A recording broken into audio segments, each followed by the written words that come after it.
आज मु आपणମାନଙ୍କ ପାଇଁ ଆଣିଛି ପାଳଙ୍ଗରେ ଗୋଟିଏ ରେସିପି। ଏହି ରେସିପି ଭାତ ରୁଟି ପରଟା ସବୁଥିରେ ଆପଣ ଖାଇପାରିବେ। ନମସ୍କାର, ମମତା କିଚେନ ଓଡ଼ିଆକୁ ଆପଣ ସମସ୍ତଙ୍କୁ ଅନେକ ଅନେକ ସ୍ୱାଗତ। ଏବେ ଚାଲନ୍ତୁ ଦେଖିନେବା ଆଜିର ଏହି ରେସିପି। ଆଜିର ଏହି ରେସିପି ବନାଇବା ପାଇଁ ପାଖାପାଖି 5 ବିଡ଼ା ମୁଁ ଏଠି ପାଳଙ୍ଗ ଶାଗ ନେଇଯାଇଛି। ତାକୁ ଭଲ ଭାବରେ ଧୁଆ ଧୁଇ କରିକି ଶାଗଟିକୁ ଏମିତି ଗୋଟେ ଜାଗାରେ ରଖି ନେଇଛି।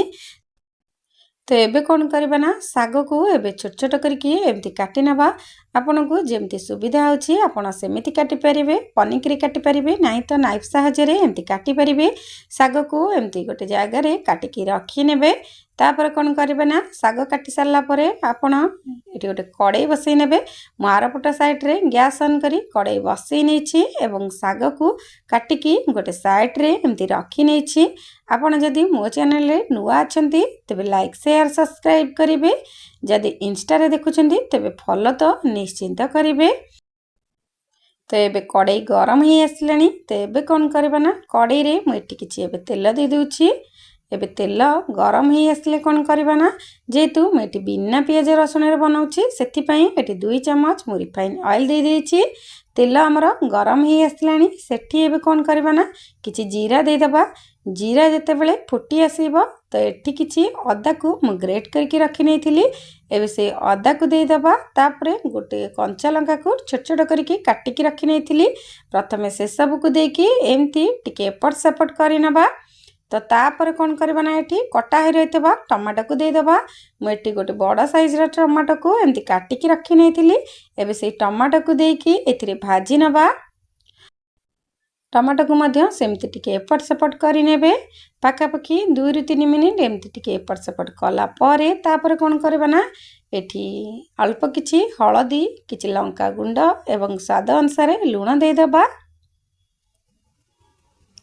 आपण जदि एमिति बनै नांती थरे एही परि बनै की खांतु, देखिबे बहुत बढ़िया लागिबो। तो एबे सब जिंस को एमती देला परे एमती टिके भाजी नेबे। तो एठी एबे कौन करबा ना कटा हे रहतबा साग को दे दबा। साग को देला परे सेमती 2 ରୁ 3 मिनिट टिके एपट सेपट करके भाजी नेबे। जेते बेले साग रु पानी बाहरी आसीबो बा साग टिके नरम हे जिवो सेही स्टेज रे कौन करबा ना एठी हाफ चम्मच जीरा गुंड दे देबे।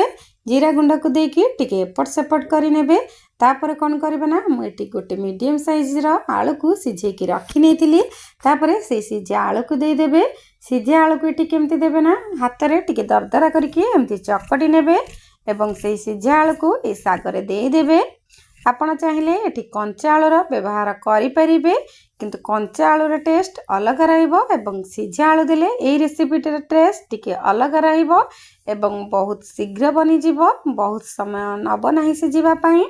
सेति पई मु एठी जो आलू को एमती दरदरा करके रखिथिली से आलू को दे दबा। तापर कौन करबा ना आलू को दबा संगे संगे आपण एमती एपट सेपट करके गोळे नेबे।